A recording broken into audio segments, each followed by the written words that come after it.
Essa jovem estava prestes a dar à luz naquela estrada, e o que eu fiz mudou tudo. Bom dia, boa tarde, boa noite, boa madrugada. Independente da hora que você está assistindo, seja muito bem-vindo. E comenta aí de qual cidade você está vendo essa história, porque hoje eu vou te contar um relato que vai mexer com o seu coração. Capítulo 1. O peso do vazio. A estrada cheirava a diesel e terra seca. Eram quase 6 da tarde quando passei por Formosa, em Goiás, rumo a Teresina. O sol cortava o asfalto como lâmina de faca e o calor grudava na pele, mesmo com os vidros abertos. O ronco do motor era o único som que me acompanhava há dias, semanas, meses talvez. Não lembro mais quando foi a última vez que conversei com alguém de verdade. Desde que Helena se foi, a solidão virou passageira fixa. Ela ocupava o banco do lado, calada, pesada como carga de cimento. 3 anos já. 3 anos sem escutar aquela risada dela, sem sentir o cheiro do café que fazia de madrugada antes de eu pegar a estrada. 3 anos fugindo de casa, porque casa sem ela não era mais casa. Era só um lugar vazio, onde as lembranças gritavam alto demais. A estrada virou meu refúgio, meu castigo também. O rádio chiava uma música sertaneja que eu mal prestava atenção. As cigarras cantavam no mato seco da beira da pista, anunciando a noite que chegava devagar. Passei por um caminhão quebrado, 2, 3 carros. A BR-153 é assim, comprida, quente, implacável.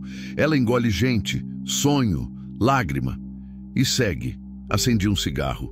O gosto amargo misturou com a poeira que entrava pela janela. Pensei em Helena de novo. Sempre pensava. No último dia, quando segurei a mão dela no hospital e senti o corpo dela esfriando aos poucos. No jeito que ela olhou para mim, como se quisesse dizer alguma coisa importante, mas a voz já não saía mais. Eu devia ter ficado mais em casa, devia ter largado a estrada quando ela pediu, mas eu não larguei. E agora carregava aquele peso todo dia, quilômetro após quilômetro, sem saber para onde ir. Só sabia seguir em frente, porque parar doía mais. O céu começou a ganhar aquele tom alaranjado de fim de tarde. O calor afrouxou um pouco, mas o ar continuava denso, pesado. Aquele tipo de calor que parece que vai chover, mas nunca chove. Goiás é assim, seco, duro, sem piedade. Calcei o acelerador. Queria chegar logo em Alvorada do Norte, abastecer, comer alguma coisa e dormir. Mas a estrada tinha outros planos para mim. Foi quando eu vi. Primeiro achei que fosse uma miragem. O sol desce forte aqui e às vezes a gente vê coisas que não existem. Mas não era. Era real. E era pior do que qualquer ilusão. No acostamento, quase escondida pela poeira que subia da terra batida ao lado da pista, uma figura pequena se movia devagar, muito devagar, cambaleando. Apertei os olhos tentando enxergar melhor, diminuí a velocidade. Era uma moça, jovem, muito jovem, e grávida, muito grávida. Ela carregava nos ombros uma estaca de madeira, grande, pesada, quase do tamanho dela. O vestido claro estava sujo, rasgado na barra, grudado no corpo pelo suor. Os cabelos escuros caíam soltos, desgrenhados. Ela tentava equilibrar a madeira, mas o corpo não obedecia. As pernas tremiam. A cada passo parecia que ia desabar. Meu coração apertou. Pisei no freio. O caminhão rangeu e parou no meio da pista. Não pensei, só agi. O motor roncou baixo por um instante e morreu quando desliguei a chave. O silêncio tomou conta. Só o vento seco soprando pelos campos vazios. E então eu ouvi gritos. Do outro lado da estrada, perto de uma cerca velha e torta, um homem berrava, alto, com raiva, com ódio. Anda logo, Elisa! Anda, sua inútil! Ele segurava alguma coisa na mão, um chicote ou algo parecido. Balançava no ar como ameaça. Se não terminar, vai dormir sem comer, tá me ouvindo? A moça tentou dar mais um passo. A estaca pesou demais. Ela caiu de joelhos no chão de terra, soltou a madeira que rolou para o lado e abraçou a barriga. Chorava, sem fazer barulho, só lágrimas descendo pelo rosto sujo. Aquilo me atravessou como um raio. Senti o sangue ferver. As mãos tremeram. A respiração ficou curta. Pensei em seguir viagem, em fingir que não vi nada. A estrada ensina isso. Não se mete em problema dos outros. Mas quando aquele homem levantou o braço, quando vi o chicote subir no ar, meus pés já estavam no chão. Não pensei, só fui. Caminhei firme até eles, pisando forte na terra seca. O homem me viu e franziu a testa, mas não parou de gritar. Ei, parceiro! Minha voz saiu rouca, mas firme. Você acha bonito isso? Ele me olhou com desprezo. Era mais novo que eu, uns 40 anos, magro, queimado de sol. Os olhos tinham aquela frieza de quem perdeu a humanidade faz tempo. Não é da sua conta, cuspiu as palavras. Essa aí só entende no grito. Dei mais um passo na direção dele. Ela tá grávida, prestes a dar à luz. Minha voz saiu mais baixa, mais perigosa. Você perdeu o juízo? Ele segurou o chicote com mais força, como se fosse me desafiar. Mas quando viu o tamanho da minha sombra, quando percebeu que eu não ia recuar, deu um passo para trás. Isso não é problema seu, velho. Ela é minha sobrinha, mora comigo, trabalha para mim. Não importa quem ela é. Minha voz saiu firme. Isso aqui acabou. A moça continuava de joelhos, tremendo. Olhava para mim e para o chão, sem coragem de se mexer. O medo estava estampado no rosto dela. Me abaixei devagar, estendi a mão. Vem comigo, moça. Falei baixo, só para ela ouvir. Eu te tiro daqui. Ela hesitou. Mordeu o lábio. Olhou para o tio, depois para mim de novo. Os olhos dela eram fundos, cansados, mas havia uma fagulha ali. Pequena, quase apagada, mas viva. Ela segurou minha mão. Foi o toque mais fraco e, ao mesmo tempo, o mais forte que já senti na vida. Ajudei ela a levantar. O corpo dela pesava pouco, mas tremia todo. Segurei firme, passei o braço por baixo do dela e caminhamos até o caminhão. O tio gritou alguma coisa atrás, mas não ouvi. Não quis ouvir. Abri a porta da boleia e ajudei ela a subir. Ela se sentou devagar, com cuidado, uma mão sempre na barriga. As mãos estavam em carne viva, feridas, sujas de terra e sangue seco. Subi do outro lado, liguei o motor.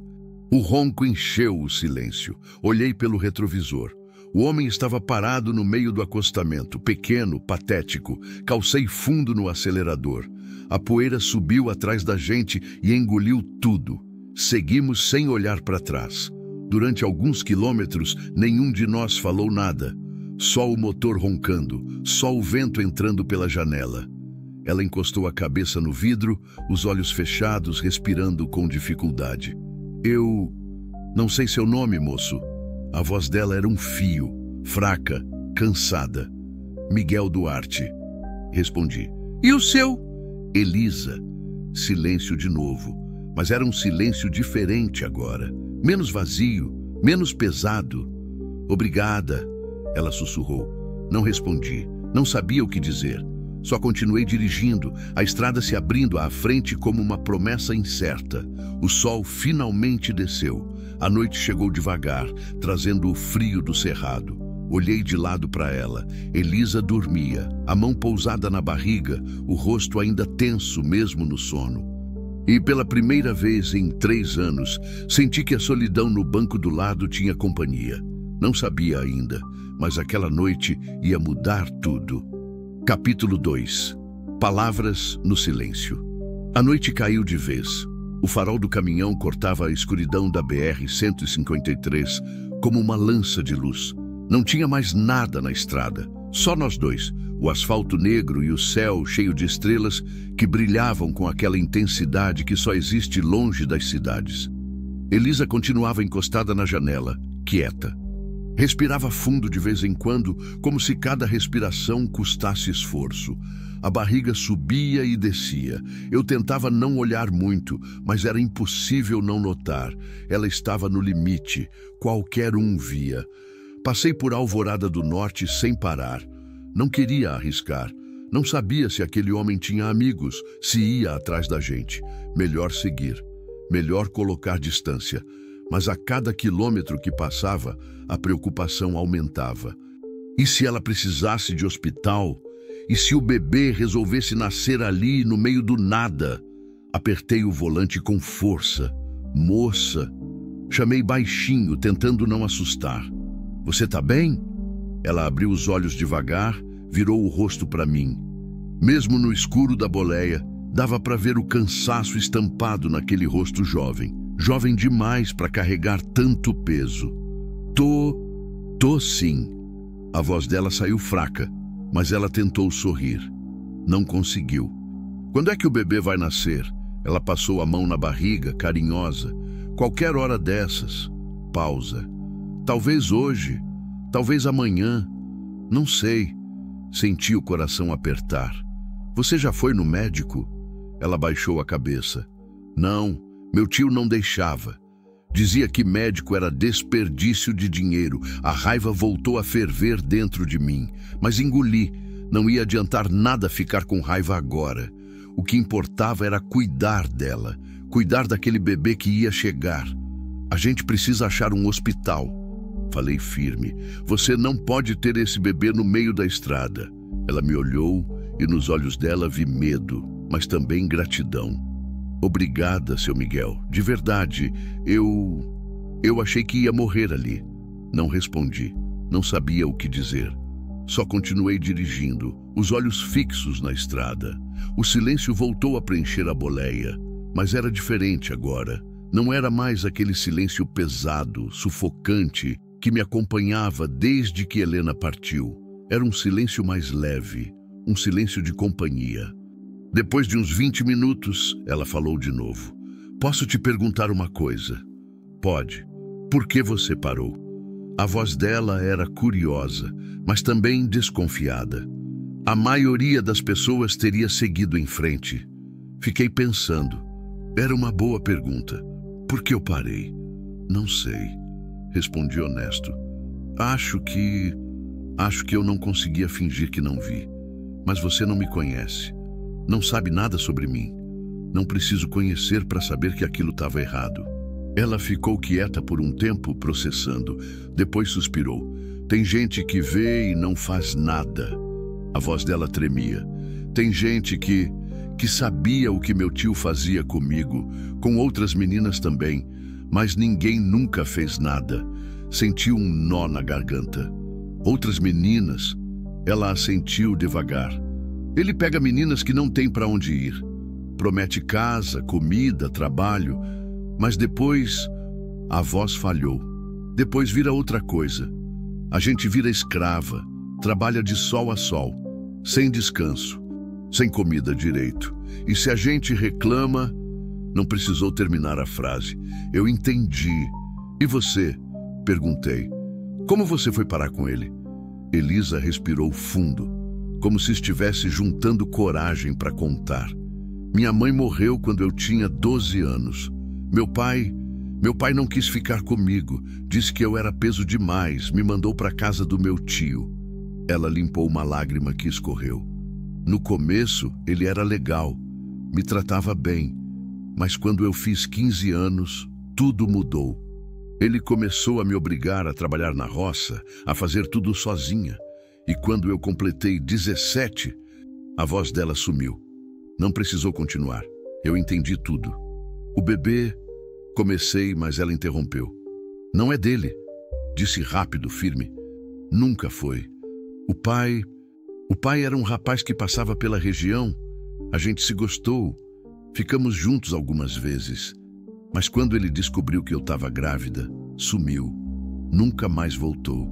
Silêncio. Meu tio ficou furioso. Disse que eu era uma desgraça. Uma vergonha, que eu ia trabalhar dobrado para compensar. Ela passou a mão na barriga de novo. Mas eu não me importo. esse bebê é só meu e eu vou cuidar dele. Vou dar para ele tudo que eu nunca tive." A voz dela tremeu, mas tinha determinação ali. Força, aquela força que só mãe tem. Olhei para ela e pela primeira vez vi além do medo e do cansaço. Vi uma mulher, jovem, mas mulher, lutadora, sobrevivente. "Você vai ser uma boa mãe, Elisa." Ela me olhou, surpresa, e sorriu. Um sorriso pequeno, tímido, mas verdadeiro. "Obrigada." Seguimos em silêncio de novo, mas agora, de vez em quando, a gente trocava uma palavra, uma frase. Ela perguntou sobre mim. Contei sobre Helena, sobre como a perdi, sobre a solidão que carregava desde então. "Deve ter sido muito difícil," ela disse baixinho. "Foi, ainda é," admiti. "Mas a estrada ajuda, mantém a cabeça ocupada. E também mantém você fugindo," ela disse, e me olhou de um jeito que me fez engolir seco. Ela tinha razão. Eu estava fugindo da casa vazia, fugindo das lembranças, fugindo da dor. Acho que sim. Eu também estava fugindo." Ela encostou a cabeça no vidro de novo. "Mas não sabia para onde ir, até você aparecer." Não disse nada.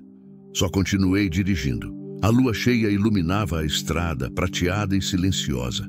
O cerrado se estendia dos dois lados, infinito, misterioso. E dentro daquela boleia, 2 fugitivos seguiam juntos, sem saber ainda que aquela fuga ia se transformar em algo muito maior. De repente, Elisa se encolheu, gemeu baixo. "Seu Miguel!" Olhei rápido para ela. O rosto dela estava contraído de dor. "O que foi?" Acho que tá começando." O coração disparou. "Começando o quê?" Ela me olhou, os olhos arregalados, as mãos apertando a barriga. "O bebê, ele tá vindo." Senti o sangue gelar. Não agora, não aqui. Mas a vida não pergunta quando nem onde. Ela simplesmente acontece. E o bebê de Elisa estava prestes a chegar. Capítulo 3. A tempestade. Pisei fundo no acelerador. As mãos suavam no volante. O coração batia tão forte que eu conseguia ouvir o pulso nas têmporas. Elisa gemia baixo ao meu lado, as mãos apertando a barriga, o rosto contorcido de dor. "Aguenta firme, moça." Minha voz saiu mais alta que eu queria. "A gente vai achar ajuda, eu prometo." Ela não respondeu. Só respirava fundo, rápido, tentando controlar a dor. As contrações vinham em ondas. Eu via o corpo dela se retesando, os dedos cravando no banco. Procurei com os olhos alguma luz na estrada, alguma placa, algum sinal de cidade, mas não tinha nada. Só o asfalto negro se estendendo até o infinito, só o cerrado escuro dos dois lados, só o céu enorme em cima da gente. "Seu Miguel!" A voz dela saiu fraca, assustada. "Tá doendo muito." Eu sei. Tentei manter a calma, mas o medo estava tomando conta. "Quanto tempo de intervalo entre as dores?" "Não sei." Ela ofegou. "Uns 5 minutos, acho." 5 minutos. Era pouco tempo. Muito pouco. Olhei no retrovisor procurando outros carros. Nada. A estrada estava vazia. Sempre nos momentos que a gente mais precisa, ela fica vazia. Então eu vi, à frente, do lado direito, uma luz fraca, pequena, amarelada, um posto de gasolina, velho, quase abandonado, mas estava lá. Acelerei mais. O motor urrou. Elisa gemeu mais alto e eu senti um aperto no peito tão forte que quase não consegui respirar. "Aguenta só mais um pouco." A gente chegou. Entrei no posto derrapando, levantando poeira. Freiei bruto. O caminhão parou com um solavanco. Desliguei o motor e pulei da boleia. O posto era do tipo que você vê muito nessas estradas do interior. Velho, descascado, com 2 bombas enferrujadas e uma lojinha que mais parecia um barraco. Tinha luz acesa dentro e eu vi uma sombra se mexendo. Corri até lá e empurrei a porta. Uma sineta velha tilintou. Um homem gordo de uns 60 anos estava sentado atrás do balcão vendo televisão. Virou o rosto para mim, entediado. Boa noite. Vai abastecer? Não! Quase gritei. Eu preciso de ajuda. Tem uma moça grávida no meu caminhão e o bebê está nascendo agora.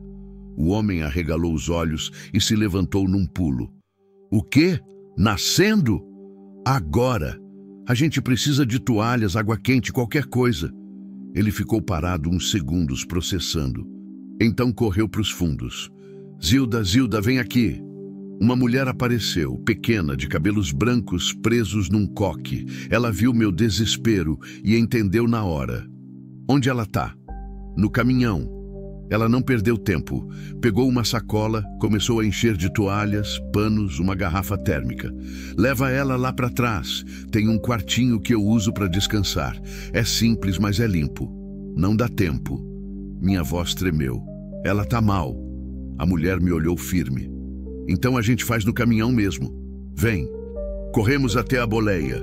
Elisa estava curvada para frente, chorando baixo, as mãos tremendo. Moça, eu sou a Zilda. A voz da mulher era calma, firme. Eu já ajudei a trazer muita criança ao mundo. Você vai ficar bem. Elisa olhou para ela com os olhos cheios de lágrimas e medo. Eu tô com medo. Eu sei, mas a gente tá aqui. Você não tá sozinha.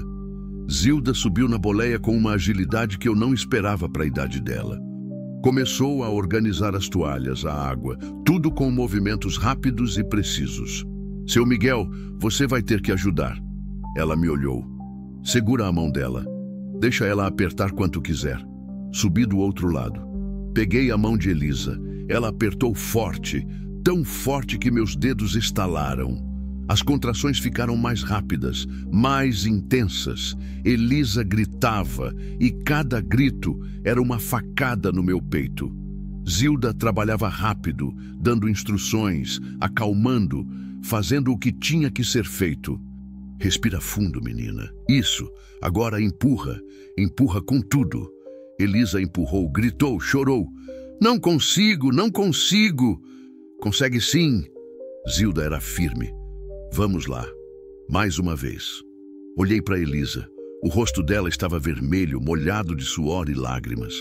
Os olhos semicerrados de esforço. Ela estava no limite. Você consegue, Elisa. Falei baixo, perto do ouvido dela. Eu sei que consegue. Seu filho está quase aqui. Só mais um pouco. Ela me olhou. E naquele olhar, naquele segundo, eu vi a mesma força que vi em Helena quando ela lutou até o último suspiro. A força de quem não desiste, de quem luta até quando não tem mais força.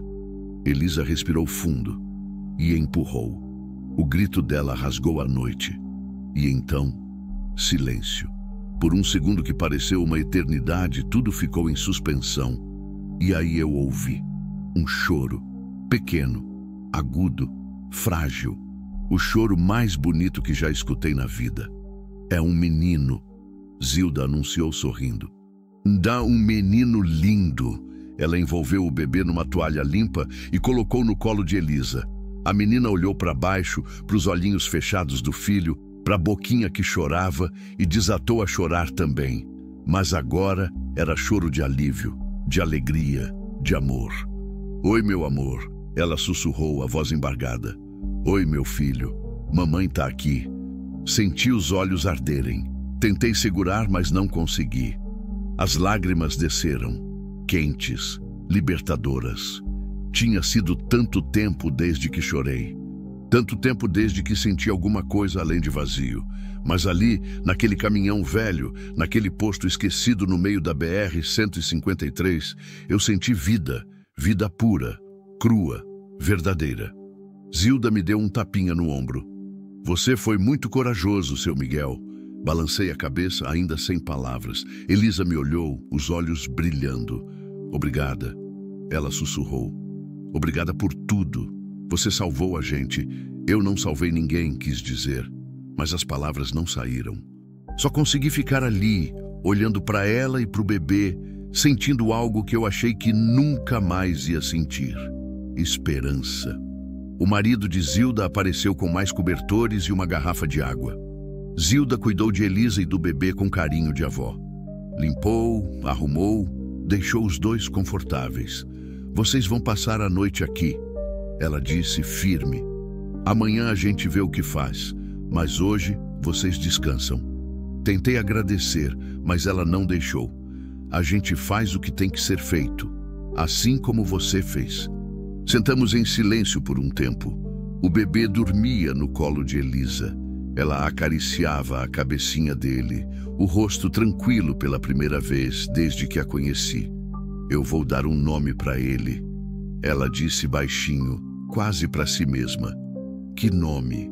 Ela me olhou e o sorriso que abriu no rosto dela foi a coisa mais bonita que vi em anos.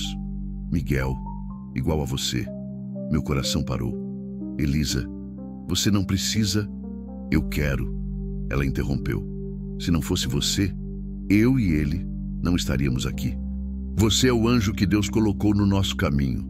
Anjo? Eu não era anjo. Era só um homem cansado, ferido, perdido. Mas naquele momento, olhando para ela e para o pequeno Miguel dormindo, senti que talvez, só talvez, eu ainda tivesse algum propósito nesse mundo. A noite seguiu. Zilda e o marido nos deixaram no quartinho dos fundos do posto. Era pequeno, simples, mas tinha uma cama e cobertores limpos. Ajudei Elisa a se deitar, o bebê aninhado no braço dela. Descansa, falei. Eu fico aqui. Obrigada, seu Miguel. Ela já estava quase dormindo. Por tudo. Sentei numa cadeira velha no canto do quarto. O cansaço pesava nos ombros, mas eu não conseguia dormir. Só ficava olhando pela janela pequena, vendo a lua brilhando no céu. E pela primeira vez em 3 anos, não me senti sozinho. Não senti aquele vazio sufocante. Senti paz. Capítulo 4. Fantasmas do passado. Não consegui dormir. Ficava olhando pela janela, vendo as estrelas sumirem aos poucos enquanto o céu clareava. O quartinho cheirava a café velho e sabão. Era um cheiro bom, simples, humano. Elisa dormia profundamente, o pequeno Miguel aninhado no peito dela. Os dois respiravam no mesmo ritmo, lentos, tranquilos. Era uma cena tão pacífica que dava vontade de congelar aquele momento para sempre. Mas eu não conseguia sentir paz, porque as lembranças vieram, sempre vinham quando eu parava. Era por isso que eu vivia na estrada. Quando eu estava em movimento, dirigindo, focado no asfalto, as lembranças ficavam longe. Mas quando eu parava, quando tinha silêncio, elas voltavam como fantasmas, insistentes, dolorosas, implacáveis. Helena. Fechei os olhos e vi o rosto dela. Aquele sorriso que iluminava qualquer lugar, os olhos castanhos que me olhavam como se eu fosse o homem mais importante do mundo. O jeito que ela prendia o cabelo quando cozinhava, o perfume de jasmim que usava. A gente se conheceu numa festa de rodeio em Anápolis. Eu tinha 22 anos, ela 20. Foi amor à primeira vista, daqueles que a gente acha que só existe em filme. A gente casou 6 meses depois, contra a vontade da família dela que achava que caminhoneiro não prestava. Mas a gente não ligou. A gente tinha um ao outro. E era tudo que importava.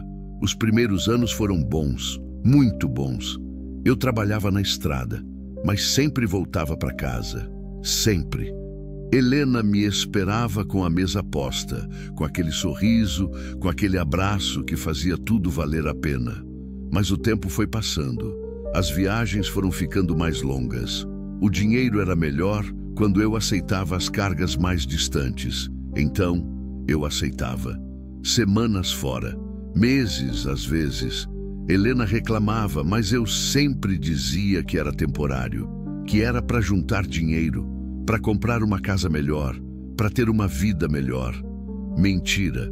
Eu gostava da estrada, gostava da solidão. Gostava de não ter que dar satisfação, de ser dono do meu tempo, do meu silêncio, e fui me afastando. Sem perceber, fui deixando ela sozinha. Até que um dia ela ligou, a voz trêmula, assustada. Miguel, eu preciso te contar uma coisa. Eu estava em Cuiabá, há 3 dias de casa. O médico encontrou um caroço, ele quer fazer mais exames. O mundo parou naquele momento, mas eu não voltei. Disse que tinha que entregar a carga primeiro, que chegaria em 2 dias. 2 dias se transformaram em 5 porque o caminhão quebrou no meio do caminho. Quando finalmente cheguei, Helena estava internada. Câncer, agressivo, avançado. Por que você não voltou logo? Ela perguntou, a voz fraca, os olhos marejados. Não tive resposta. 3 meses. Foi o tempo que ela lutou. 3 meses que eu fiquei do lado dela, vendo aquele corpo que eu amava definhar, vendo aquele sorriso desaparecer, vendo a vida escapar aos poucos. No último dia, ela segurou minha mão. Mal conseguia falar, mas sussurrou, eu só queria mais tempo com você. E fechou os olhos, para sempre. Abriu os olhos de volta, a garganta apertada, o peito doendo. As lágrimas desciam quentes, silenciosas. Eu não merecia chorar, não merecia sentir dor, porque a dor que eu senti não era nada perto da dor que eu causei nela. Eu a abandonei. Quando ela mais precisou de mim, eu escolhi a estrada. E agora ela se foi. E não tinha volta. Não tinha segunda chance. Não tinha como pedir perdão. Mas, seu Miguel... A voz de Elisa me tirou dos pensamentos. Ela estava acordada, me olhando com preocupação. Você está chorando. Limpei o rosto rapidamente, tentando disfarçar.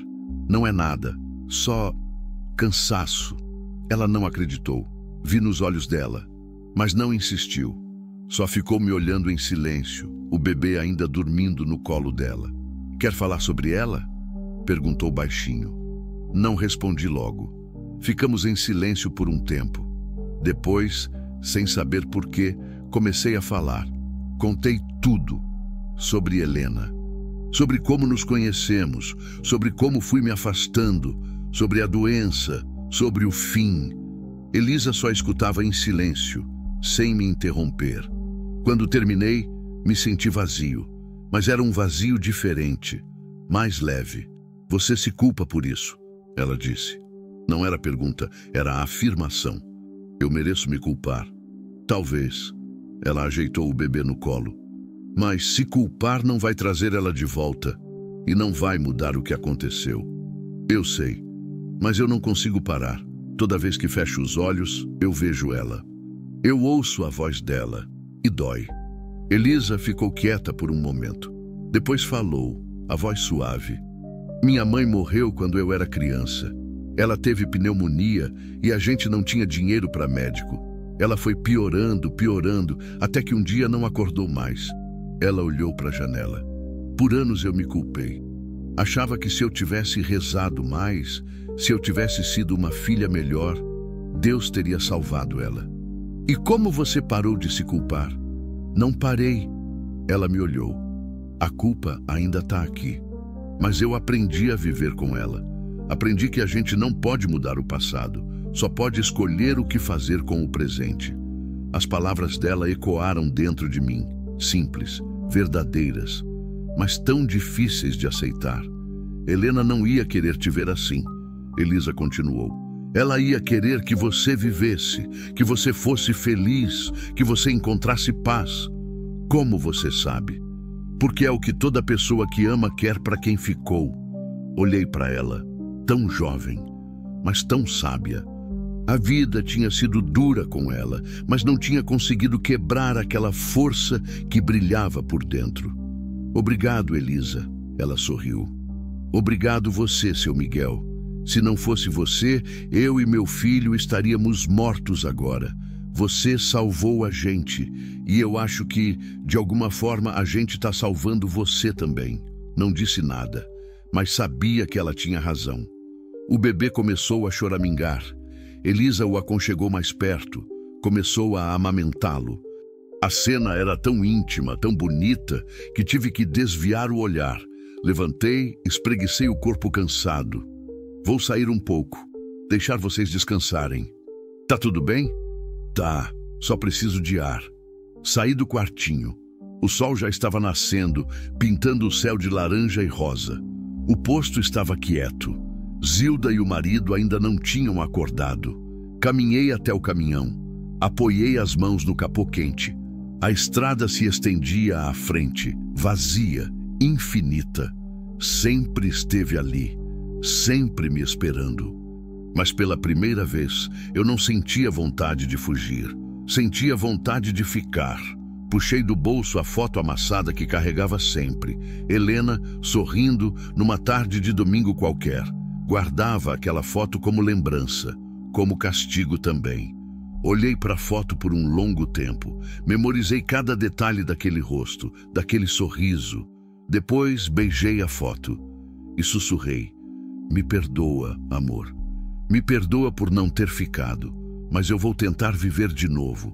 Por mim, por você, por tudo que a gente foi." Uma brisa suave soprou, carregando o cheiro de capim seco e terra molhada de orvalho. E por um segundo, só por um segundo, eu senti como se Helena estivesse ali, tocando meu ombro, sorrindo, dizendo que estava tudo bem. Guardei a foto de volta no bolso e senti, pela primeira vez em 3 anos, que talvez eu merecesse seguir em frente. Não esquecer, nunca esquecer, mas viver, porque a vida continuava. E eu ainda estava aqui. Zilda apareceu na porta do posto, acenando. "Café tá pronto, seu Miguel!" Acenei de volta e caminhei até lá. O cheiro de café fresco e pão quentinho encheu o ar. Simples, reconfortante. Quando entrei, Elisa já estava sentada numa cadeira velha, o pequeno Miguel dormindo no colo dela. Ela sorriu quando me viu. "Bom dia, bom dia." Respondi, e o sorriso que dei foi verdadeiro. Sentei do lado dela. Zilda serviu café, pão, queijo, manteiga. A gente comeu em silêncio, mas era um silêncio gostoso, de família, de lar. E enquanto o sol subia no céu, enquanto o dia começava, eu senti que algo tinha mudado dentro de mim. Os fantasmas ainda estavam lá, sempre estariam, mas não me assombravam mais. Capítulo 5. A escolha difícil. O dia estava claro quando terminamos o café. O sol já esquentava forte, típico do Cerrado, e o calor começava a apertar mesmo sendo ainda cedo. Zilda recolheu as xícaras, mas antes de ir para a cozinha, sentou do nosso lado. O rosto dela estava sério. "Vocês precisam conversar sobre o que vão fazer agora." Olhei para Elisa. Ela segurava o bebê com cuidado, os olhos baixos. Sabia que aquela conversa ia chegar, mas não estava preparado. "O que você quer dizer?" perguntei, já sabendo a resposta. Zilda suspirou. "Seu Miguel, você é um homem bom. Eu vi isso ontem. Mas essa menina e esse bebê precisam de cuidados. Precisam de um lugar seguro. Precisam de documentos, hospital, comida, teto." Ela fez uma pausa. "Você tem tudo isso para oferecer?" A pergunta caiu como pedra no estômago. Não, eu não tinha. Eu tinha um caminhão, uma estrada sem fim. E uma solidão que até ontem parecia ser tudo o que eu queria. Eu posso ajudar." Falei, mas a voz saiu sem convicção. "Como?" Zilda não era cruel, mas era direta. "Você vai levar ela e o bebê no caminhão? Rodando o Brasil? Dormindo em cabine? Sem estrutura nenhuma?" Elisa finalmente olhou para mim. Os olhos dela estavam marejados. "O Miguel fez muito por mim. Mais do que ninguém jamais fez." A voz tremia. "Eu não posso pedir mais nada." "Não é pedir," respondi rápido. "Eu quero ajudar, mas a dona Zilda está certa." Elisa acariciou a cabecinha do bebê. "Eu preciso de um lugar, preciso trabalhar, preciso criar meu filho direito."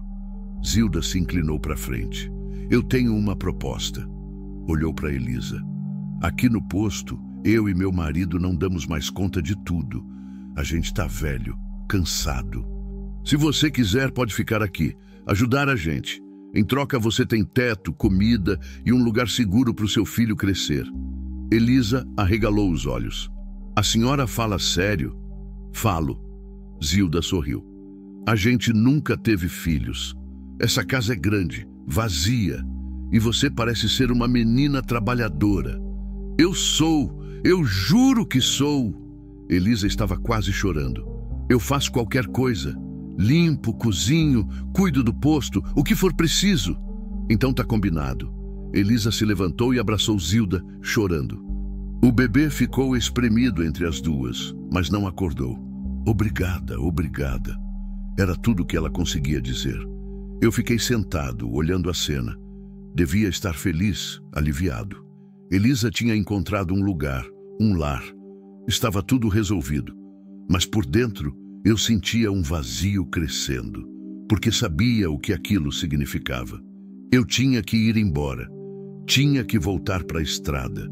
Sozinho de novo. Zilda percebeu meu silêncio. Colocou a mão no meu ombro. Você não precisa ir embora agora, seu Miguel. Fica mais um dia. Descansa. Vocês merecem. Forcei um sorriso. Obrigado, dona Zilda. Mas eu tenho uma carga esperando. Já perdi tempo demais. Era mentira. Não tinha carga nenhuma. Mas precisava de uma desculpa. Precisava sair antes que aquela dor no peito virasse outra coisa. Elisa se soltou de Zilda e veio até mim.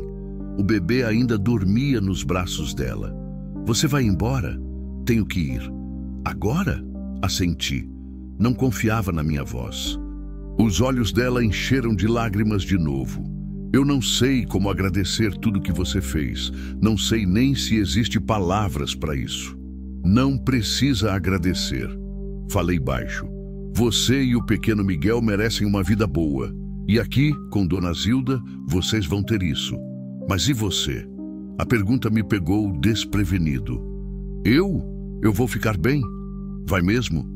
Ela me olhou fundo, como se conseguisse ver através de mim. Ou vai voltar para a estrada e continuar fugindo? A verdade daquelas palavras doeu mais do que qualquer soco. Elisa. Seu Miguel, ontem à noite você me disse que estava fugindo da dor há 3 anos. Ela segurou minha mão com a mão livre. Mas eu acho que você não está fugindo da dor. Você está fugindo da vida, porque viver dói. E você tem medo de sentir isso de novo. Tentei desviar o olhar, mas não consegui. Eu não sei viver de outro jeito.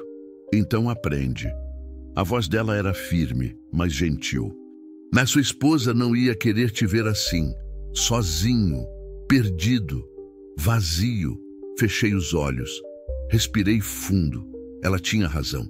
Eu sabia que tinha, mas era tão difícil largar aquela dor que eu carregava como escudo. Porque enquanto eu sentia dor, eu não precisava sentir mais nada. Não precisava tentar, não precisava viver. Fica mais um dia, Elisa sussurrou. Só um. Descansa. Pensa. E amanhã, se você quiser ir, você vai. Olhei para ela, para Zilda, para o bebê dormindo, e assenti. Tá bom. Mais um dia. O alívio no rosto de Elisa foi instantâneo. Ela sorriu, e aquele sorriso iluminou o ambiente inteiro. Obrigada. O dia passou devagar. Zilda mostrou o quarto para Elisa. Ajudou ela a se acomodar. Eu fiquei do lado de fora, no posto, ajudando o marido dela a consertar uma das bombas velhas. Era trabalho manual, simples, mas me mantinha ocupado. À tarde, sentei na sombra de uma árvore velha perto do posto. O calor era de rachar, mas a sombra era boa. Fiquei ali, só olhando a estrada. Carros passavam de vez em quando, poucos. A BR-153 era assim, às vezes vazia, às vezes cheia, mas sempre seguindo em frente. Elisa apareceu com o bebê no colo, sentou do meu lado. Posso fazer companhia? Claro. Ficamos em silêncio por um tempo, só ouvindo o vento, o canto das cigarras, o ronco distante de um caminhão. Você está pensando em ir embora amanhã mesmo, não é? Ela perguntou. Não respondi, mas ela sabia. Eu entendo. Ela ajeitou o bebê. A estrada é seu refúgio, seu lugar seguro. Mas um dia você vai ter que parar de fugir. Um dia você vai ter que escolher viver de novo. E se eu não souber como? Então aprende aos poucos, um dia de cada vez. Igual eu vou ter que aprender a ser mãe. Olhei para ela. Você vai ser uma mãe incrível, Elisa. E você...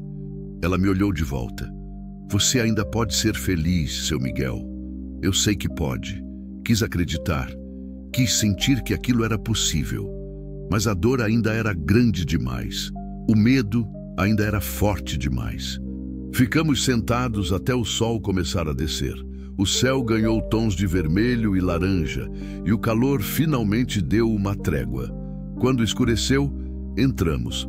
Jantamos com Zilda e o marido dela, seu Antônio, que falava pouco, mas era gente boa. A comida era simples: arroz, feijão, carne cozida, farofa. Mas era uma das melhores refeições que já comi, porque não estava sozinho.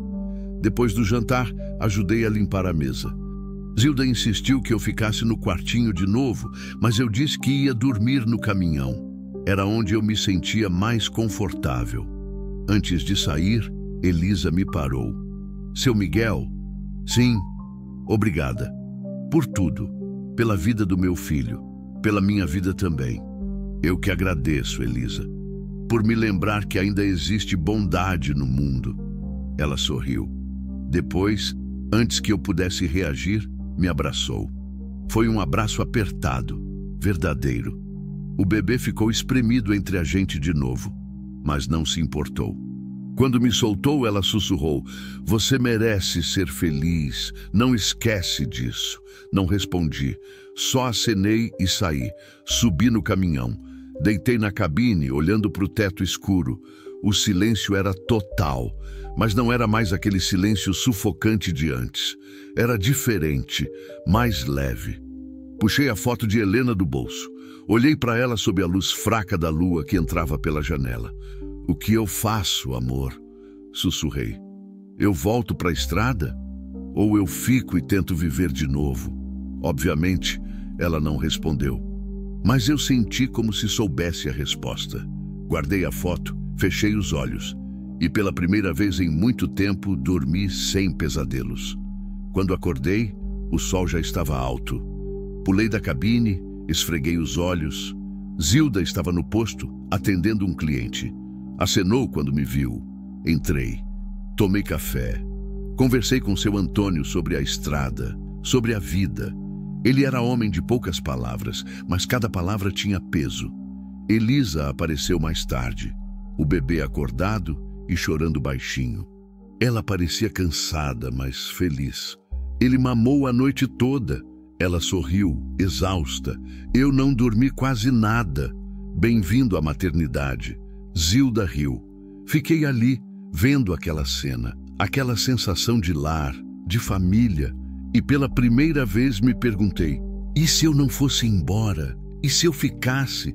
Só mais um dia, só para ter certeza, mas no fundo eu sabia. Não era só mais um dia, era uma escolha, a escolha de parar de fugir, a escolha de viver. E pela primeira vez em 3 anos, eu estava considerando. Capítulo 6. O retorno do perigo. Era quase meio-dia, quando ouvi o ronco do motor. Estava ajudando seu Antônio a organizar umas caixas de óleo no depósito, quando o som de uma caminhonete velha rasgou o silêncio do posto. Olhei pela janela e senti o estômago revirar. Era uma picape branca, suja de terra, com a lataria amassada. E dentro dela, reconheci a figura magra e raivosa que fazia meu sangue ferver. O tio de Elisa. Merda! Soltei baixo. Seu Antônio olhou pela janela também e franziu a testa. Conhece ele? Infelizmente. O homem desceu da caminhonete com passos pesados. Não estava sozinho. Tinha mais 2 caras com ele, tipos grandes, mal encarados. O ar ao redor deles parecia sujo. Saí do depósito antes que eles entrassem no posto. Zilda estava no balcão e Elisa tinha ido para o quartinho com o bebê minutos atrás. Graças a Deus. O tio entrou porta adentro. Os olhos dele varreram o ambiente até me encontrar. Um sorriso cruel se abriu no rosto dele. Olha só quem está aqui. A voz dele escorreu como veneno. O herói da estrada. Dei um passo à frente, bloqueando a visão dele para o resto do posto. O que você quer? O que eu quero? Ele riu sem humor. Eu quero minha sobrinha de volta. E o bastardo que ela pariu. Ela não é sua propriedade. E não vai voltar com você. Ele deu um passo para frente, os 2 capangas fechando dos lados. Zilda apareceu atrás do balcão, o rosto pálido, mas firme. Essa menina não pertence a você, ela disse, a voz trêmula, mas corajosa. Ela fica aqui se quiser. O tio riu de novo. Aquela risada me dava arrepios. A velha quer bancar a heroína? Olhou para mim. E você? Vai fazer o quê? Me bater? Me expulsar? Se for preciso. Ele me encarou. Os olhos dele eram frios, vazios. Tinha visto muita maldade na vida, mas poucas vezes tinha visto um olhar tão desprovido de humanidade. Elisa me deve. Ele cuspiu as palavras. Ela comeu da minha comida. Dormiu no meu teto. Trabalhou mal e mal para pagar a dívida. E agora some com um velho qualquer? Ela não te deve nada. E eu não sou qualquer um. Não? Ele sorriu torto. Então, o que você é? O pai do bastardo? O namorado? Ou só um idiota que caiu na lábia de uma vagabunda? A raiva subiu tão rápido que minha visão escureceu. Antes que pudesse pensar, dei um passo à frente, pronto para acabar com aquilo. Mas Hilda gritou. Elisa, fica onde tá? Olhei para trás. Elisa estava na porta do quartinho, o bebê no colo, o rosto branco de medo. Ela tremia da cabeça aos pés. O tio viu ela e sorriu. Era o sorriso de um predador. Aí está você, sua desgraçada. Vamos, você e o bastardo voltam comigo. Agora. Não. A voz de Elisa saiu fraca, mas firme. Eu não volto. Não? Ele deu um passo na direção dela. Você acha que tem escolha? Eu me coloquei entre eles. O peito do cara quase encostou no meu. Ela disse não. Agora vaza daqui antes que eu faça você vazar. Um dos capangas riu. Olha o velho querendo bancar o valentão. O tio ergueu a mão, mandando o capanga calar a boca. Depois me olhou de novo, bem nos olhos, medindo, calculando. Você não sabe com quem tá mexendo, velho. A voz dele era baixa, perigosa. Eu tenho amigos, gente que resolve problema pra mim, gente que não gosta de quem mete o nariz onde não é chamado. E eu não ligo para seus amigos. Minha voz saiu mais calma do que eu esperava. Ela não volta com você. Aceita e vai embora. Silêncio. Tenso, pesado, perigoso. O tio deu um passo para trás, mas o sorriso que abriu no rosto não era de derrota. Era de ameaça. Tá bom. Ele olhou para Elisa. Você quer ficar? Então fica. Mas lembra de uma coisa. Eu sei onde você tá. E quando você menos esperar, eu volto. E aí, nem esse velho, nem essa velha vão poder te proteger. Elisa segurou o bebê mais apertado. As lágrimas desciam, mas ela não desviou o olhar. O tio cuspiu no chão, virou as costas e saiu. Os capangas o seguiram. A caminhonete ligou, levantou poeira e sumiu na estrada. Mas o medo ficou.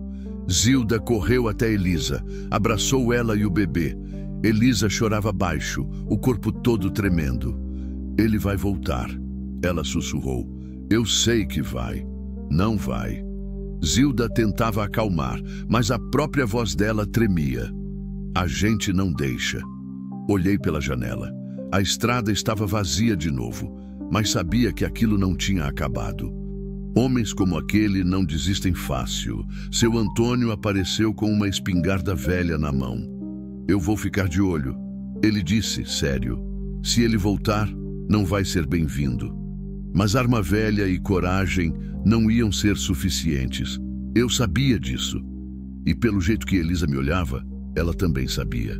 Seu Miguel, a voz dela era um fio. O que eu faço? A pergunta ficou no ar, pesada, carregada de medo e incerteza. E foi nesse momento que eu entendi. Não era mais sobre mim, sobre minhas feridas. Sobre meu luto, era sobre ela, sobre o bebê, sobre fazer a coisa certa mesmo quando era difícil, mesmo quando doía, mesmo quando tinha medo. Eu tinha duas escolhas, ir embora e deixar Elisa e o pequeno Miguel à mercê daquele monstro, ou ficar e enfrentar o que viesse. Helena sempre dizia que eu era teimoso, que quando decidia alguma coisa, ninguém me fazia mudar de ideia. E naquele momento, eu decidi. Você não faz nada. Falei firme. Porque você não está sozinha. eu fico. E ele não encosta um dedo em você ou no bebê. Elisa arregalou os olhos. Mas, e sua viagem? E a estrada? A estrada sempre vai estar lá. Olhei para ela, para Zilda, para o seu Antônio. Mas vocês precisam de mim agora, e eu não vou embora. Pela primeira vez falei aquelas palavras sem sentir que estava fugindo de alguma coisa. Estava escolhendo ficar, escolhendo lutar, escolhendo viver. Elisa desatou a chorar de novo, mas agora era choro de alívio. Zilda também limpava os olhos, emocionada. Seu Antônio me deu um tapinha no ombro. Você é um homem bom, Miguel. Não me sentia bom, sentia medo, sentia incerteza, mas também sentia algo que não sentia há muito tempo. Propósito. O resto do dia foi tenso. Seu Antônio e eu nos revezamos vigiando a entrada do posto. Não vimos nada suspeito, mas a tensão estava no ar, pesada, constante. À noite sentamos todos juntos para jantar, mas ninguém comeu muito. O medo tirava a fome. E se ele voltar com mais gente? Elisa perguntou, a voz trêmula. A gente lida. Respondi, tentando passar confiança que eu mesmo não sentia completamente. Mas como? Somos só nós 4 e um bebê. Zilda segurou a mão dela. Amanhã cedo eu vou na cidade. Vou falar com o delegado. Vou registrar tudo. Ele não pode simplesmente te levar à força. Pode sim. Elisa balançou a cabeça. Você não conhece ele. Ele tem gente na polícia. Tem gente em todo lugar. Ninguém mexe com ele. Mas a gente vai mexer. Minha voz saiu mais dura do que pretendia. Porque se a gente não fizer nada, ele ganha. E eu não vou deixar isso acontecer. Elisa me olhou. E nos olhos dela, vi algo que me deu força. Vi esperança. Frágil, mas viva. Depois do jantar, fiquei do lado de fora, sentado nos degraus do posto. A noite estava fria, o céu cheio de estrelas. Puxei a foto de Helena do bolso. Eu tô fazendo a coisa certa, amor? Sussurrei. Ou tô só sendo teimoso de novo? O vento soprou suave, carregando o cheiro de terra e mato. E de alguma forma, senti que estava assim, fazendo a coisa certa. Não por mim, mas por Elisa. Pelo pequeno Miguel, por tudo que Helena teria feito se estivesse no meu lugar. Guardei a foto, respirei fundo. Amanhã eu ia até a cidade com Zilda. Ia fazer o que fosse preciso para garantir que Elisa estivesse segura. E depois eu ia descobrir o que fazer com o resto da minha vida. Mas uma coisa era certa, eu não ia mais fugir. Capítulo 7. A travessia final. Acordei com o canto do galo. O corpo doía. Tinha passado a noite em alerta, dormindo pouco, sempre de ouvido atento a qualquer barulho estranho. Mas nada aconteceu. A noite passou em silêncio. Desci do caminhão. O sol mal tinha nascido, mas o calor já prometia apertar. Zilda já estava acordada, preparando café. Bom dia, seu Miguel. Bom dia, dona Zilda. Dormiu bem? Mais ou menos. Ela sorriu triste. Sabia como era. Serviu café, pão, queijo. Comemos em silêncio até seu Antônio aparecer, bocejando. Tá tudo calmo lá fora. Ele disse, sentando. Não vi nada de estranho. Ainda, respondi. Mas ele vai voltar, tenho certeza. Zilda limpou as mãos no avental. Então a gente vai para a cidade agora. Quanto mais cedo, melhor. Elisa apareceu na porta, o pequeno Miguel no colo. Ela tinha olheiras fundas, o rosto pálido. Vocês vão mesmo?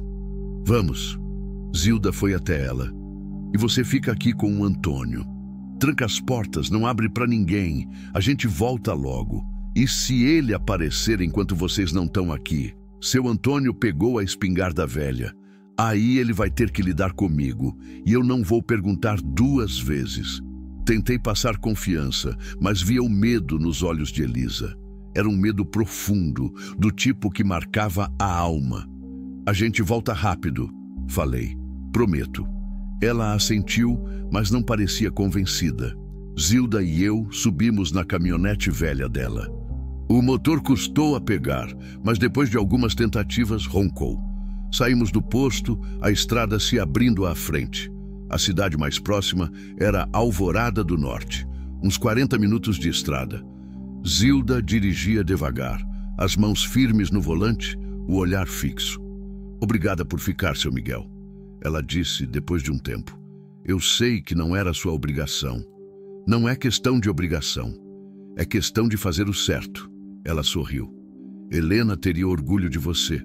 O nome dela ainda doía, mas era uma dor diferente agora, menos sufocante, mais suportável. Eu espero que sim. Chegamos na cidade quando o sol já estava alto. Alvorada do Norte era do tipo pequeno, poeirento, com ruas de paralelepípedo e casas simples. Zilda parou em frente à delegacia, um prédio velho com as paredes descascadas. Entramos.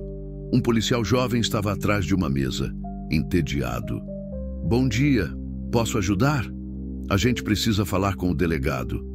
Zilda disse firme. É urgente. O policial olhou para a gente como se estivesse avaliando se valia a pena se mexer. Ele está ocupado. Então, desocupa. Minha voz saiu dura. É sobre uma menina que está sendo ameaçada. Uma menina com um bebê recém-nascido.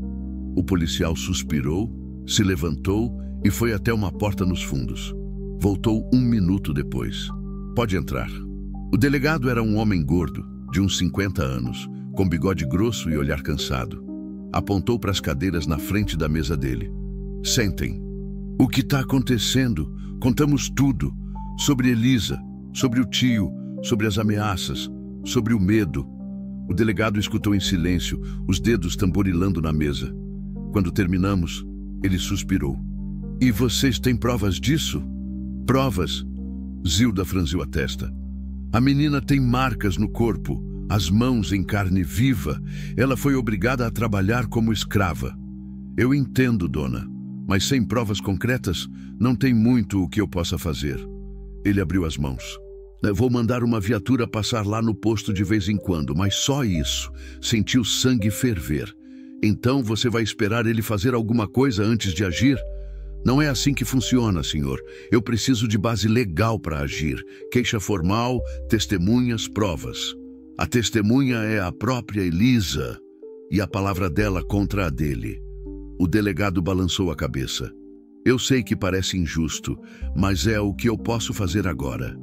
Zilda ficou vermelha de raiva. Que tipo de justiça é essa?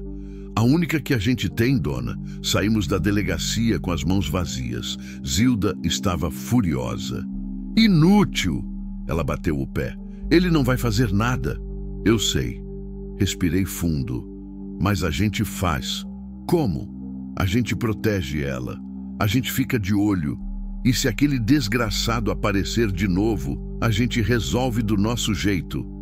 Zilda me olhou. Nos olhos dela, vi determinação. Tá certo, vamos fazer isso. Voltamos para o posto mais rápido do que viemos. Meu coração apertava a cada quilômetro, com medo de chegar e encontrar algo ruim. Mas quando chegamos, estava tudo bem. Seu Antônio estava sentado na frente, a espingarda no colo. Elisa estava dentro, amamentando o bebê. Aconteceu alguma coisa? Perguntei logo. Nada. Seu Antônio respondeu. Tá tudo calmo. Respirei aliviado. Entrei no posto. Elisa olhou para mim esperançosa. E aí? O delegado vai mandar uma viatura passar aqui de vez em quando. Não quis contar toda a verdade.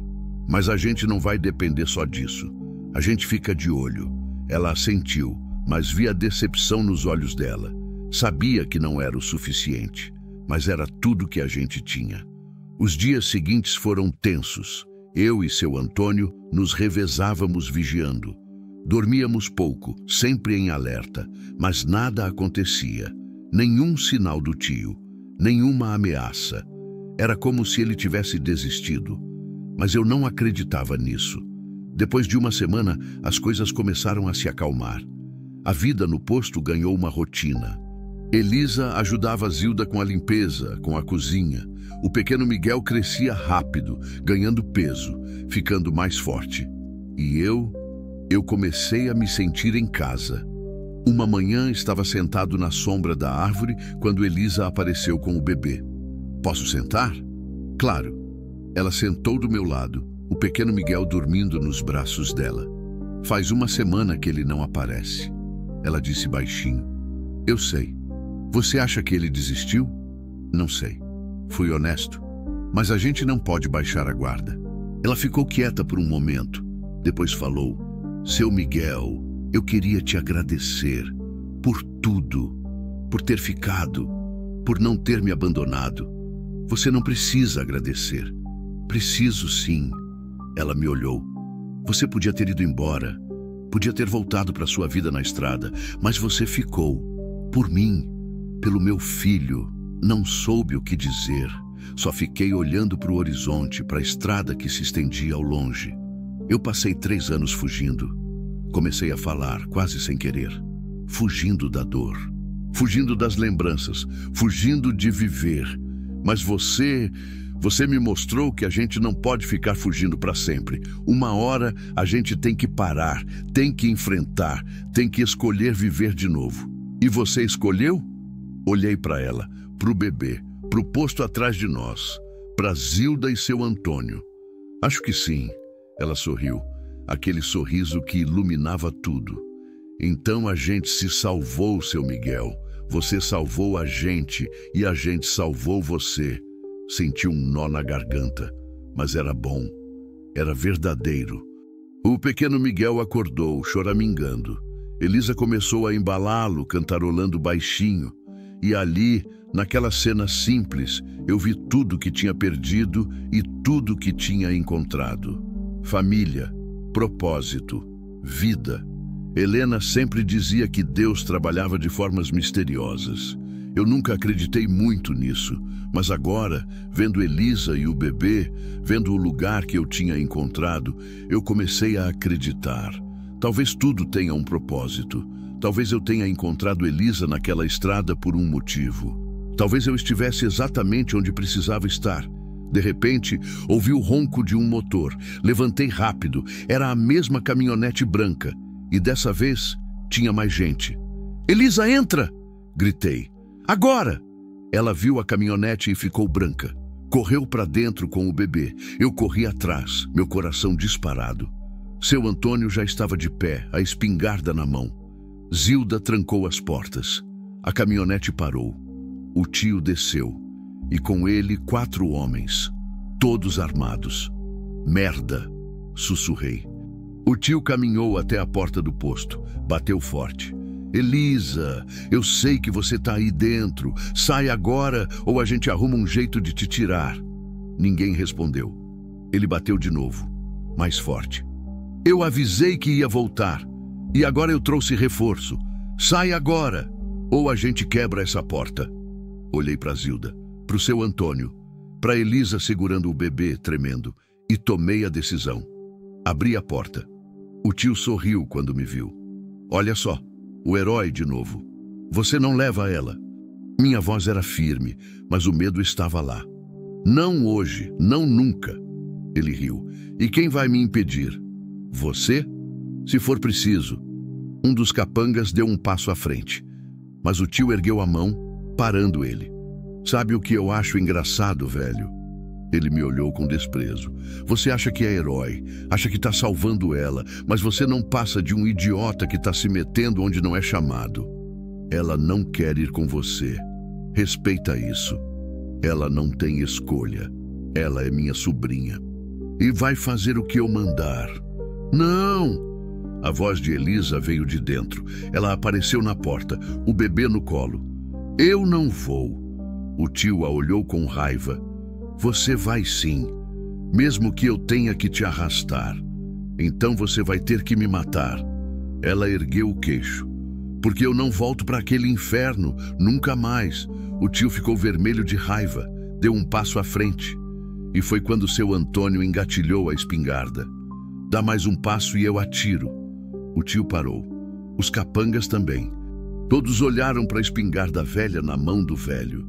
Você não tem coragem. O tio disse, mas a voz tremeu. Quer apostar? Silêncio. Tenso. Mortal. E então, de longe, ouvi o som de sirenes. A viatura da polícia apareceu na curva da estrada, levantando poeira. Parou em frente ao posto. 2 policiais desceram. Um deles era o delegado. "O que está acontecendo aqui?" ele perguntou, olhando para todo mundo. O tio mudou a postura na hora. Guardou a raiva. Colocou uma máscara de inocência. "Nada, delegado. Só vim buscar minha sobrinha. Ela quer ir com você?" "Não", Elisa gritou. "Ele me batia. Me obrigava a trabalhar. Eu não quero voltar." O delegado olhou para o tio, depois para Elisa, depois para mim. "É verdade isso?" "É", respondi. "E ele veio aqui com ameaças, com armas." O delegado suspirou, olhou para os capangas, para os bultos nas cinturas deles. "Vocês estão armados?" Ninguém respondeu. Eu perguntei se vocês estão armados. Um dos capangas tentou correr. Mas o outro policial foi mais rápido, segurou ele. "Ninguém se mexe!" O delegado gritou. Tudo aconteceu rápido. Os policiais revistaram os capangas, acharam as armas, algemaram todo mundo. O tio gritava, xingava, ameaçava, mas não adiantou nada. "Vocês vão responder por porte ilegal de arma e ameaça", o delegado disse. "E se eu descobrir que você maltratava essa menina, vai responder por isso também." O tio me olhou com ódio puro antes de ser empurrado para dentro da viatura. "Isso não acabou, velho. Você vai me pagar." Mas as palavras se perderam quando a viatura partiu, levando ele e os capangas embora. Ficamos todos parados, ainda processando o que tinha acontecido. Elisa desatou a chorar. Zilda a abraçou. Seu Antônio baixou a espingarda, as mãos tremendo. E eu senti como se um peso gigante tivesse sido tirado dos meus ombros. Tinha acabado. Finalmente, tinha acabado. Capítulo 8. Novo caminho. 3 meses depois. Acordei com o cheiro de café fresco e pão quentinho. Desci do quartinho que agora chamava de meu. Zilda tinha insistido tanto que acabei aceitando. E fui até a cozinha do posto. Elisa estava lá, o pequeno Miguel no cadeirão improvisado que seu Antônio tinha feito com caixotes de madeira. Ela cantarolava enquanto mexia o feijão no fogão e o bebê batia as mãozinhas gordas, sorrindo. "Bom dia, seu Miguel." Ela disse quando me viu. "Bom dia." Sentei à mesa. Zilda apareceu com a cafeteira, serviu uma xícara para mim. "Dormiu bem?" Dormi. E era verdade.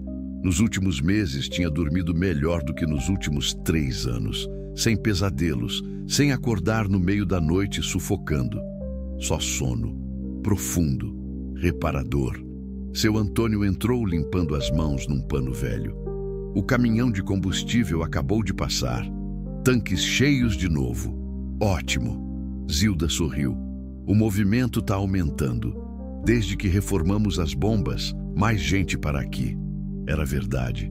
Com a ajuda do dinheiro que eu tinha guardado, economias de anos na estrada, a gente tinha conseguido reformar o posto. Pintura nova, bombas consertadas, placas novas na estrada, o lugar tinha ganhado vida de novo. E junto com o posto, eu também tinha ganhado. Elisa serviu o café da manhã. Sentamos todos à mesa.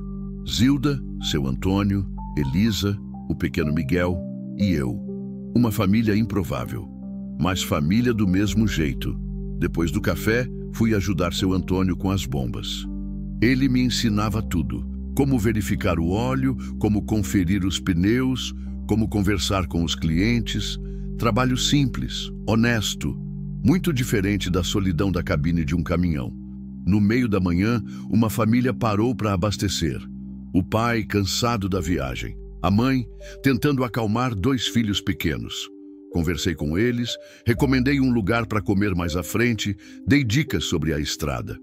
Quando foram embora, o homem me apertou a mão. "Obrigado pela ajuda, amigo. Deus te abençoe."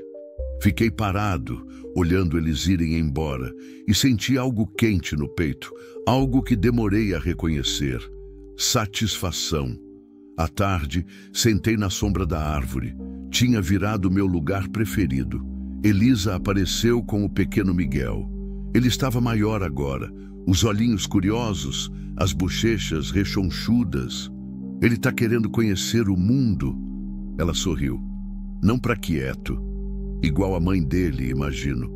Ela riu. Aquele riso solto, leve, tão diferente do medo que carregava quando a conheci. Seu Miguel, posso te perguntar uma coisa? Claro. Você se arrepende? De quê? De ter ficado, de ter largado a estrada. Fiquei pensando. A estrada tinha sido minha vida por tanto tempo.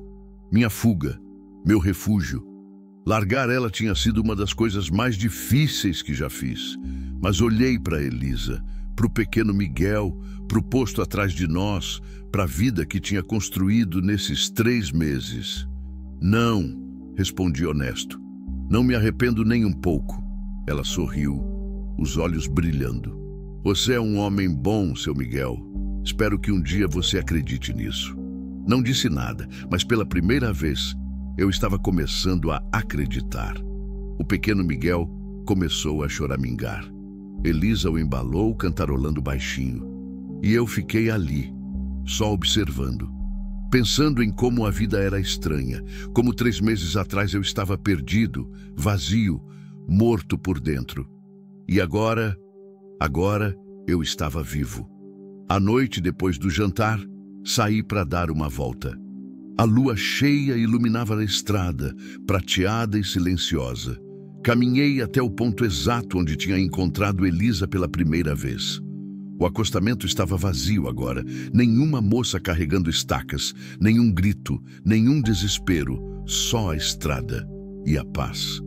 Puxei a foto de Helena do bolso, já estava bem amassada, desbotada, mas o sorriso dela ainda estava lá, vivo, eterno. Oi, amor, sussurrei. Faz tempo que não converso com você. O vento soprou suave, balançando os galhos das árvores. Eu tô bem.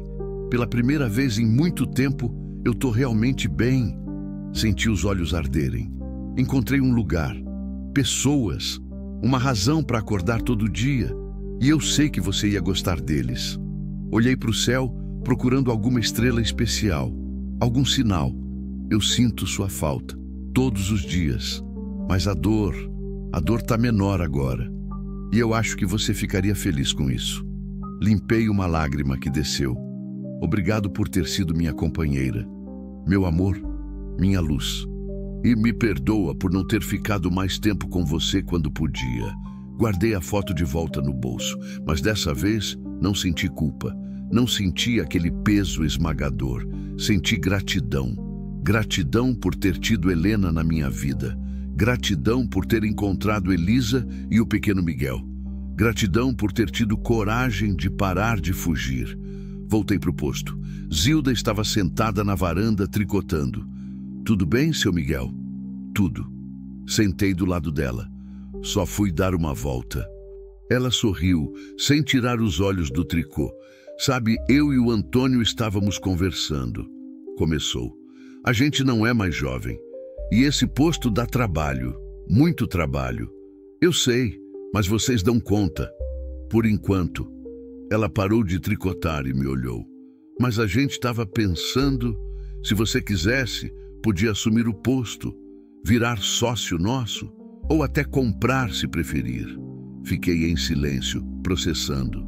Vocês estão falando sério? Completamente. Ela pegou minha mão.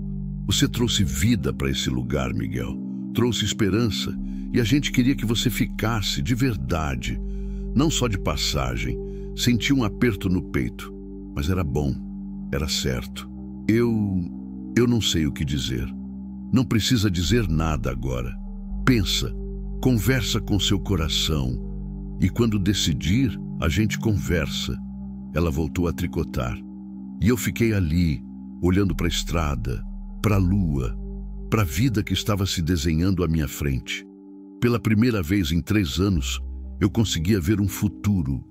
Não só estrada sem fim, não só fuga, mas raízes, pertencimento, lar. Nos dias seguintes, pensei muito na proposta de Zilda. Conversei com Elisa, que ficou feliz com a ideia. Conversei com seu Antônio, que disse que seria uma honra ter eu como sócio. E conversei com Helena. nas estrelas, no vento, no silêncio da noite, e senti, no fundo do coração, que ela aprovava. Uma semana depois, sentei com Zilda e seu Antônio, e aceitei, não como dono, mas como sócio, como família. O pequeno Miguel tinha 4 meses, quando finalmente aprendi a segurá-lo sem medo de quebrá-lo. Elisa ria da minha cara de apavorado toda vez que ele chorava nos meus braços. "Você é um desastre, seu Miguel", ela dizia rindo, mas um desastre adorável. Aprendi a trocar fralda, a fazer mamadeira, a embalar ele até dormir. Coisas simples, coisas que eu nunca tinha feito. Coisas que me faziam sentir vivo. Uma tarde, estava embalando o pequeno Miguel, quando ele abriu os olhinhos e me olhou. Direto, profundo, e sorriu. Aquele sorriso inocente, puro, me atravessou como raio. E eu chorei. Chorei por tudo que tinha perdido, por tudo que tinha encontrado, por tudo que ainda estava por vir. Elisa entrou e me viu chorando. "Tá tudo bem?" "Tá." Sorri através das lágrimas. "Tá tudo bem?" Ela se sentou do meu lado, encostou a cabeça no meu ombro. "Obrigada, seu Miguel, por tudo, por ter parado naquela estrada, por ter me salvado, por ter ficado. Obrigada a você, Elisa, por me lembrar que a vida ainda vale a pena." Ficamos ali em silêncio, o pequeno Miguel dormindo entre nós, e naquele momento senti que tinha finalmente chegado em casa. Não a casa que tinha perdido, mas uma casa nova, construída com pedaços quebrados, mas ainda assim forte, ainda assim real. 6 meses depois da primeira vez que vi Elisa naquela estrada, o posto estava irreconhecível, reformado, pintado, cheio de vida. A gente tinha até contratado mais um funcionário para ajudar. E eu tinha parado de contar os dias desde que Helena partiu. Não porque esqueci, nunca ia esquecer, mas porque finalmente tinha aprendido a viver com a ausência, a carregar a saudade sem deixar ela me destruir. Uma noite, saí para caminhar na estrada. Tinha virado um ritual. Todo dia, antes de dormir, eu caminhava um pouco. Olhava as estrelas, conversava com Helena. Mas naquela noite, pela primeira vez, não puxei a foto do bolso. Só olhei para o céu e sussurrei. "Eu tô bem, amor. Finalmente eu tô bem. E eu sei que você tá feliz por mim, onde quer que você esteja." O vento soprou, suave, gentil, como um abraço. E eu senti, com toda certeza, que ela estava. Voltei para o posto. Elisa estava na varanda, embalando o pequeno Miguel que lutava contra o sono. "Quer segurar ele?" ela perguntou. "Quero." Peguei o menino nos braços. Ele me olhou com aqueles olhos curiosos, depois bocejou e fechou os olhinhos. Confiante, seguro. E eu senti algo que não sentia há muito tempo. Paz. Verdadeira, completa, libertadora. Olhei para a estrada. A mesma estrada que tinha sido minha fuga por tanto tempo. A mesma estrada onde encontrei Elisa. A mesma estrada que mudou tudo. Mas agora eu não sentia vontade de fugir. Sentia vontade de ficar, de viver, de amar de novo, porque a estrada me ensinou algo importante. A vida é feita de encontros, alguns dolorosos, alguns transformadores, alguns que salvam a gente quando a gente nem sabia que precisava ser salvo. E naquela noite, sob o céu cheio de estrelas do Cerrado brasileiro, eu entendi. Eu tinha passado 3 anos fugindo da morte de Helena, mas encontrei Elisa, e o pequeno Miguel, e Zilda, e seu Antônio, e encontrei a mim mesmo. A estrada sempre vai estar lá, longa, infinita, misteriosa, mas eu não preciso mais dela para me esconder, porque finalmente aprendi a verdade mais importante de todas. A vida não para quando a gente perde alguém. A vida continua. E cabe a nós escolher se vamos viver ou apenas existir. Eu escolhi viver, e pela primeira vez em 3 anos eu estava em paz com essa escolha. Fim, epílogo. 2 anos depois, o posto tinha se tornado referência na região. Viajantes paravam não só para abastecer, mas para comer, descansar, conversar. Tinha virado um ponto de encontro, um lugar de humanidade no meio da estrada implacável. Elisa tinha feito curso de enfermagem na cidade. Ajudava viajantes que passavam mal, cuidava de ferimentos, salvava vidas, igual eu tinha salvado a dela. O pequeno Miguel tinha 3 anos, corria pelo posto, rindo, brincando, enchendo tudo de vida. Me chamava de tio Miguel, e toda vez que eu via aquilo, meu coração apertava de felicidade. Zilda e seu Antônio tinham se aposentado de verdade, mas não saíram do posto. Era o lar deles. E agora era meu também. Uma tarde, um caminhão parou para abastecer. O motorista desceu cansado, os olhos fundos. "Primeira vez nessa rota?" perguntei. "Não." Ele acendeu um cigarro. "Mas às vezes parece que sim. Tudo sempre igual, sempre sozinho." Olhei para ele. Vi o que eu tinha sido. O vazio, a fuga, a dor escondida. "Nem sempre precisa ser assim." Falei baixo. Ele me olhou sem entender. "A solidão da estrada é pesada. Eu sei, eu vivi isso por muito tempo." Apontei para o posto. "Mas às vezes a gente encontra um lugar para parar. Pessoas que fazem valer a pena. E aí a estrada deixa de ser fuga e vira só estrada." Ele ficou em silêncio. Depois assentiu. "Talvez um dia. Talvez." Sorri. "Mas se precisar, você sabe onde me encontrar." Ele voltou para o caminhão e seguiu viagem. Fiquei ali, olhando a estrada engolir ele, e desejei de coração que ele encontrasse o que precisava. Igual eu encontrei. Porque no fim, a estrada não é só asfalto e quilômetros, é pessoas, encontros, escolhas. E às vezes, quando a gente menos espera, é salvação.